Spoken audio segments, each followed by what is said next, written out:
Constructing the main lanes and the access ramps on I-30, and we're constructing, the engineering term is collector distributor, you know them as frontage roads, but collector distributor roadways between Ballpark and Six Flags. So now you could, if you wanted, you could exit going westbound, you could exit Six Flags, and you could take a frontage road all the way through to where it now connects into Lamar on the west side, just east of Cooper Street.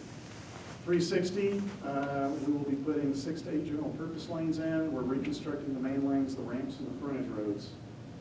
So quite a bit of work. A $233 million project. This is a video to kind of show you, and I hope it goes, I haven't hit it, to show you a visualization. So we're south, moving north. This is Six Flags Drive that you're coming up to. And Six Flags will be on our left side of the screen. So the exit ramp to Lamar is right here, and this is the entrance ramp from Lamar. This is not built yet. The frontage road over here, this section has been built. As we go a little bit more north, this is the intersection with Lamar Boulevard. So the entrance ramp from Lamar that you may know right now, that entrance ramp is gone. It's moved up north, up here, north of Avenue J. And the exit ramp to Lamar that was here, that exit ramp is going to be here, north of Avenue J. We are not reconstructing any of the bridge at Avenue J. We're just reconstructing the frontage road and the walls, retaining walls in this area.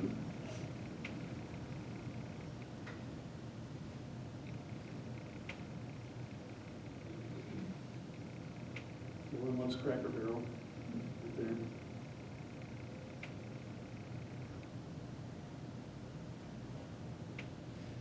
And our limits, frontage road limits are here at Brown, and the main lane limits go just a little bit farther down. So here at AT&T Way, moving east, Hurricane Harbor is on our left.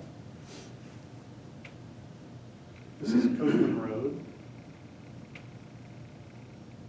And you can see this collector distributor now goes underneath Ballpark.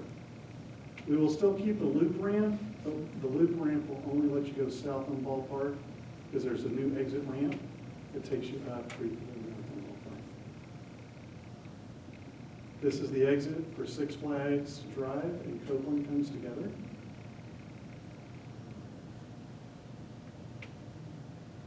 We're going east now? Yes, sir. This is Johnson Creek right here. So Copeland Road will come up to Six Flags, and it will be a right turn only. The frontage road system goes underneath 360 to Six Flags Drive on the east side as it crosses I-30. And what's kind of hard to see, Six Flags Drive will connect into Avenue H. So now, Crown Plaza can give really simple directions for people to get there. We are reconstructing Avenue F and Avenue G.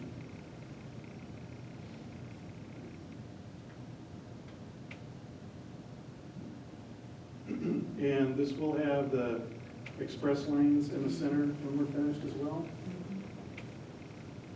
And in the Tarrant County side, I don't believe it's changed, but the policy is there will not be a toll in Tarrant County. There'll be a toll in Dallas County, but not in Tarrant. So I wanted to give you an idea of what it looks like out there now if you haven't driven there. So these are some recent aerial photos. So I mentioned the Crown Plaza. That's this right here. We've been doing some work on a retaining wall for the future exit to Six Flags Drive. This is one of the connector ramps that will eventually be built. This work was done out of sequence so that the contractor had some things to do. But you can see here, not much is really going on in terms of physically changing things here, but that will be happening over the next couple of years. This is over 360, and you're looking south. So Six Flags is right here. I-30 is right here. And this I included to show you, this is the new frontage road that we built. It extends out to the west. And just so you can understand about our sequence of construction, It's kind of like dominoes.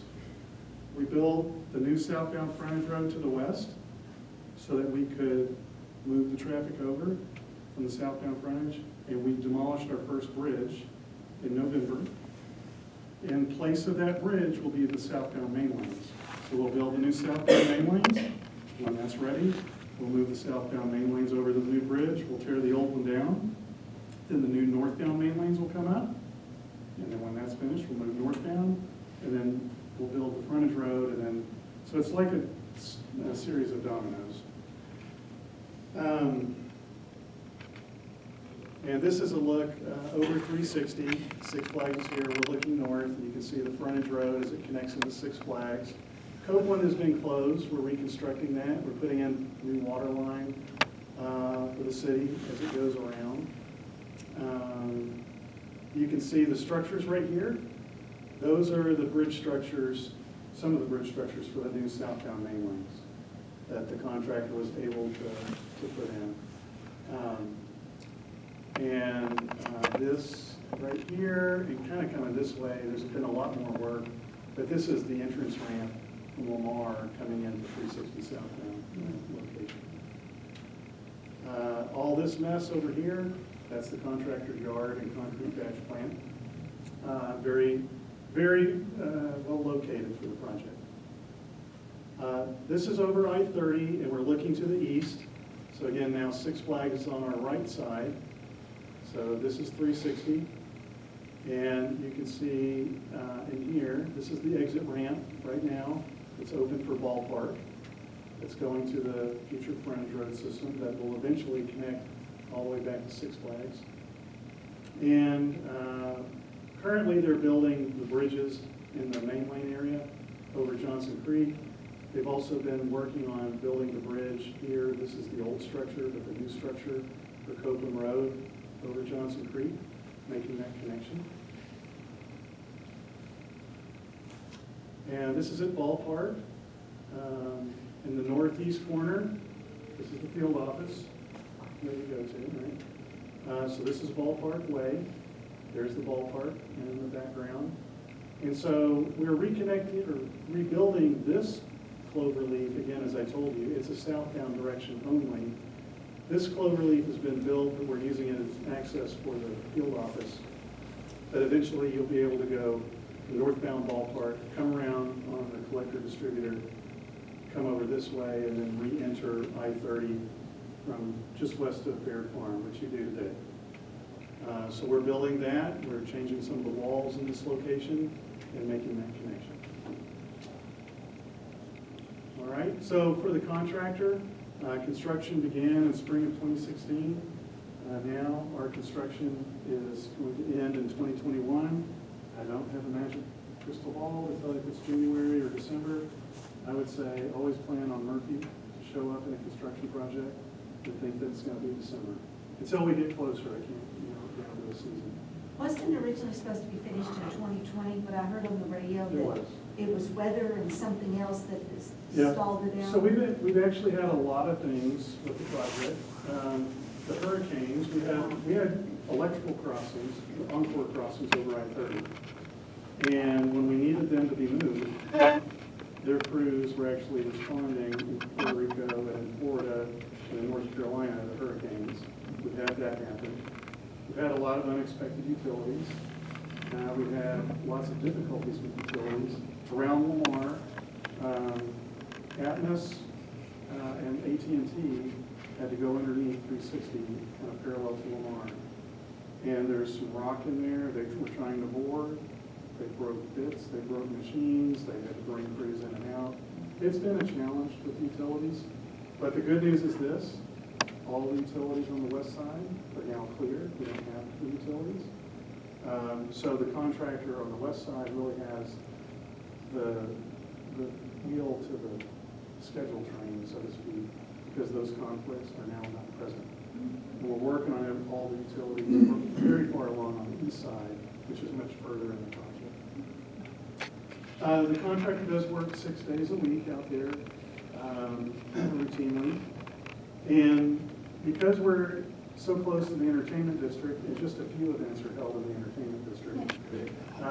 We try to work with our neighbors, and this is something I put in to show you what we do, and we coordinate very heavily with AT&T Stadium and Globe Life Park schedule. And we are in communication with rangers in the stadium about events. So there are events like the Spartan race that's held in the AT&T Stadium isn't a protected event. They don't mind us having a lane closure for Spartan race, but the Taylor Swift concert, no, right? So we know that, and we protect those events. And the contractor cannot put a lane closure out 4 hours in advance of the start time to allow people to arrive to the event.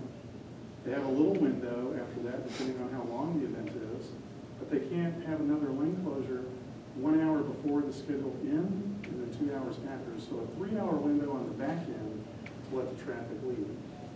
So there is an opportunity in the center, but it's an NFL room. We've only got about 2 hours. You can't do much putting out traffic control to try to do work and things like that. So in essence, those are lost times. But the rodeos coming March 2nd and 3rd. And because those are longer duration windows, that might be something that the contractor would look at. We also have major holiday restrictions listed here that we have blackouts. We don't allow temporary lane closures. It doesn't mean the contractor can't work around some of these, like the Friday before Labor Day. They can work, they just can't put lane closures out and impact traffic. And this is a routine in TxDOT with all their construction projects to not have those lane closures so that the holiday traffic can go back and forth. I talked about the coordination. This is a little graphic. I got ahead of myself, I guess. 4 hours prior, and then the 1 to 2 hours after, and the roadways that it applies to. It's not just the highways, but it also applies to the arterial streets that feed those venues. Where can you learn more information? There's a website, 3360 Moving. My business cards for the project are out there. And when you came in, I think you, ma'am, said, there's 2 cards and it's the same guy. It is the same guy, but I have them branded because the project is unique. And so for this project, this brand that you see here, kind of representing an interchange, that's on my card. It's in the website. It's on our email blast. It goes out every Friday. An update would have gone out today, but I was stuck in meetings and I couldn't get it out.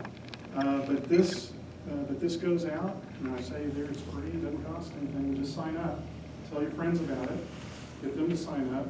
The more people we get educated about the lane closures, the less angry people that are there. And my phone calls. Yes, sir. So that website is Keep 3360 Moving. What business cards? And you can have one of my business cards in the back too. If you remember when I-30 was reconstructed, I was helping on that one, and it was Keep 30 Moving. So I'm pretty ingenious with the names. Okay? You keep up with GPS? With GPS? Yeah, well, that's actually something that we can't get the changes on their maps because some of the services only update twice a year, some update once a year. But thanks to Waze and people that can write in and edit maps, Waze is really current in terms of roads that are out of commission. And so if you're using Waze, you've got updated maps. So on the website, just to kind of walk you around through it, we have an overview of the project, ask frequently asked questions. Current road work is where you'll find information about lane closures. If you don't want to get my email and you want to go to this website every day, by all means, go to current road work. Any news that comes out of TxDOT Fort Worth is also archived here, press releases, things like that. And then as we take photos in the project, and we do take those aerials that you saw quarterly, we put them on the website also. So if you want, you can go back to December or January of 2017, after we just got started, and see what it looked like then. So there's the email blast. And then Probably everyone in here is on Facebook and Twitter, right? Keeping up with kids and grandkids, maybe great-grandkids, I don't know. But these are really unique too. Each one, Keep 3360 Moving. So if you're in Facebook, you search for Keep 3360 Moving. If you're on Twitter, search for that. I will tell you that for both these social media accounts, things that we have today, like the Jackknife 18-wheeler, we pushed information out through the social media on that and gave updates. So that's one way that I actually have UTA students help me out. And they sit and they monitor things and they push information out when things happen. It's kind of like having an insurance policy. There's a lot of time they feel bored because nothing's happening. But then like today with the wet weather, they were busy pushing out information. Any questions about I-3360 before I move to the next one? I was just curious, do you require extra right of way? Yes, we did. We did acquire extra right-of-way. And it was really along I-30, some on 360, some slivers, a little bit more on I-30. And that was really to help push the utility